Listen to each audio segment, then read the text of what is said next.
Going to be taking a look at our drawing, and we're going to talk about absolute values.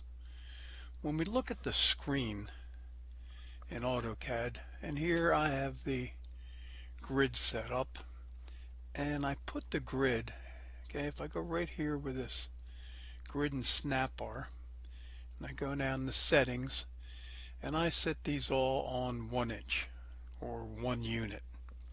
Okay, if I go to draw a line, okay, you can see I also have the snap on that I'm snapping 1. So I can start anywhere I want. Now, AutoCAD starts as the lower corner at 0, 0. So if I type in 0, 0 for my first point, okay, you'll see it puts it at the origin here. Okay, now the second point, I can specify X and Y coordinates.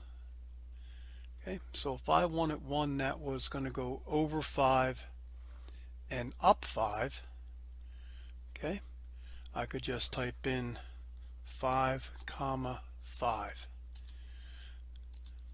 Okay, now if I take a look at here, my coordinates down the bottom here, down here, you'll see that it is at 5 comma 5.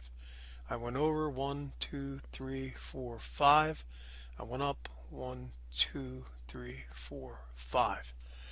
Okay, everything is taken from relation from right here. Again, if you look down where my coordinates are, I'm at 0, 0. Okay, if I come over here and up here, I am now at 18 comma 10, which means I'm 18 units over in the X direction, 10 units up in the Y direction. Okay, I'm going to delete this line. Okay, and I'm going to draw a line, and I'm going to put it at 2 comma 2. Okay, again, as we looked at before, we get the rubber band. I do have my dynamic input on, which is, well, I want that on. I like that.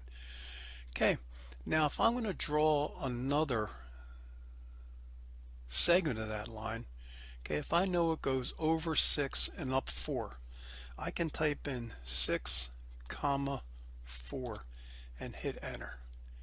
Okay, if I look at where that coordinate is, okay, it's 8 comma 6. I went over 1, 2, 3, 4, 5, 6 and up 1, 2, 3, 4. Okay, it takes it relative from your last spot. Now there is a setting for that. Okay, if I go here to my settings, here under dynamic input, here under pointer input, and I go to settings, you'll see that for the second point I'm using relative coordinates. Okay, so I'm going to take it from that last spot. If I change this to absolute coordinates and pick OK and pick OK, and now if I draw a line from 2 comma 2 and I want to go to 6 comma 4, I type in 6 comma 4. Okay, notice right here now, I'll go back in the line command so I can see my coordinates.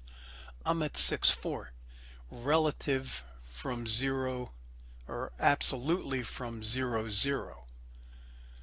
Okay, if I'm drawing a line in there, I'm going to delete both of these, and I draw a line, and I'm going to start at 2 comma 2. If I want to tell AutoCAD I'm going to be using absolute coordinates, I can put the pound sign in there and then put 6 comma 4 and hit enter. Okay, now you'll see that I am at 6 comma 4. AutoCAD used to, years ago, would default to the absolute method. Okay, the absolute method is fine, except we normally don't draw that way. Okay, we use everything relative from the last point that we're going to do. If I'm going to draw a rectangle, okay, I start here and then I want to go over 8, and then up 4, and then back this way 8, and then C for close, okay, really is irrelevant to me where I started. What's important to me are the dimensions across here. If I go up to measure, get my dynamic measurements here, okay, you'll see that the distance from bottom to top is 4 and from left to right is 8. That's what we're interested in. We really don't care where this point out here is. Okay, if I want to draw a circle, okay, the book will have you tell you go to coordinate, in this case 10, 9. In real life, you're not going to draw like that. You're going to take it from somewhere else.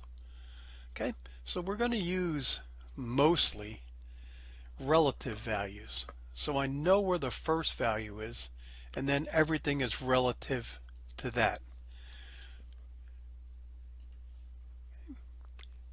If we're drawing, and I'm going to turn my snap off because I really don't like snap, and I want to draw a shape, okay, I'm just going to start somewhere.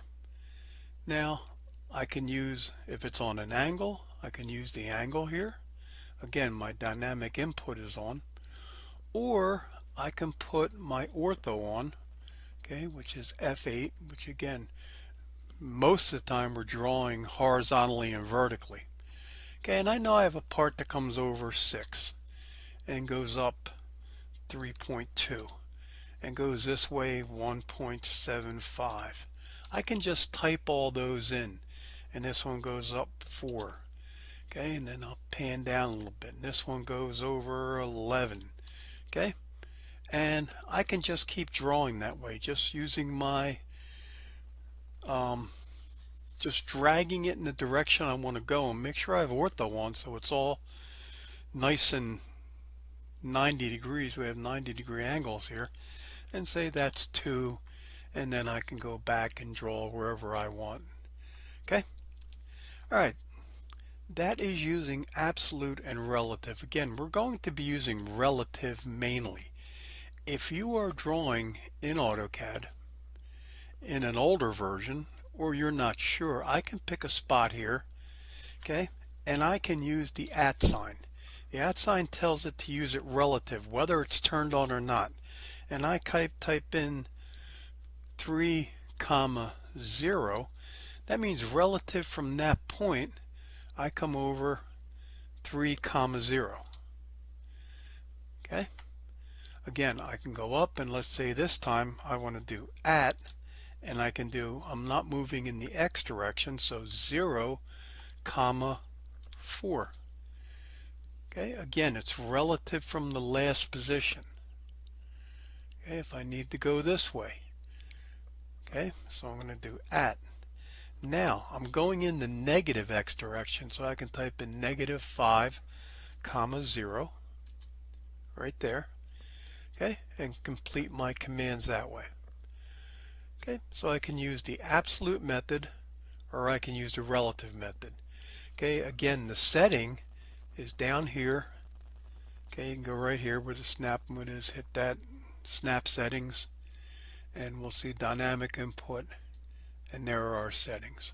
If our dynamic input is off, if I turn dynamic input off, I'm going to draw a line, and I'm going to start here. Oops, didn't hit line. Hit line, and I'll start here. And again, if I type in 2, 0, okay, notice without the dynamic input, it all went all the way back to my absolute value. So if my dynamic input is off, and I want to type a line here, and I want to go straight in this direction, in the X direction, I need to put the @ sign, and then I could put 2, 0. Okay, now I have a straight line that way. Okay, again, the difference between using relative and dynamic, and whether you have your dynamic input on. Again, I like the dynamic input because I like that it gives you tells you where you're at. If I turn off F8, I can see what angle I'm using. Okay, so those are relative and absolute values, how we're going to put our values in. Again, we're going to be using mainly relative. Will be relative from somewhere else.